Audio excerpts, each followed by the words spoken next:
ഇന്നൊരു കല്യാണമുണ്ട്. വടാട്ടുപാറയാണ് കല്യാണം. Nature beauty ഒത്തിണങ്ങിയ ഒരു പ്ലേസാണ്. അതുകൊണ്ട് തന്നെ കല്യാണത്തിന് പോണതിനേക്കാളും ത്രില്ല് അവിടുത്തെ പ്ലേസൊക്കെ കാണണം കേട്ടോ. ഞാനും കാക്കായും സ്കൂട്ടറിനാണ് പോണത്. കാർ ഓടിക്കണത് ഇവനാണ് കേട്ടോ.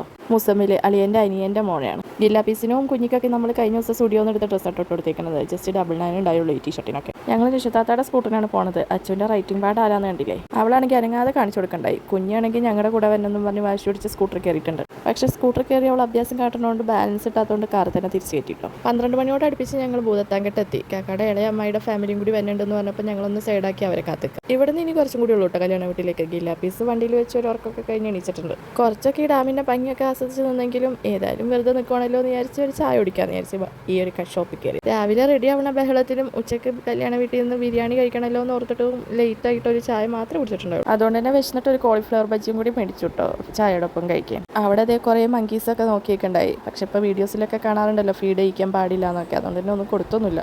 ചെറിയൊരു തലവേദനയുടെ സ്റ്റാർട്ടിങ് ഉണ്ടായി. ചായ കുടിച്ച് അതും ശരിയാക്കി. പിന്നെ അതേ ഭൂതത്താങ്കെട്ടിൽ നിന്ന് ഉള്ളിലേക്ക് കയറുന്തോറും നല്ല ബ്യൂട്ടിഫുൾ പ്ലേസ് ആയിരുന്നു. അങ്ങനെ അതാകെ നമ്മൾ കല്യാണ വീട്ടിലെത്തി. ഓഡിറ്റോറിയത്തിലെത്തി. വന്ന പാടെ പോളിംഗ് തുടങ്ങിയതല്ല കേട്ടോ. ഗില്ലാ പീസിന് കുറച്ച് ചോറും ഒരു ഇറച്ചി പീസ് കൊടുത്തിട്ടുണ്ടായി. പീസ് അവർ കഴിച്ചില്ല, സോ ഞാൻ കഴിച്ചു. അവരുടെ കഴിഞ്ഞ സ്ഥിതിക്ക് ഞാൻ എൻ്റെ പ്ലേറ്റ് എടുത്ത് ഇറങ്ങിയിട്ടുണ്ട്.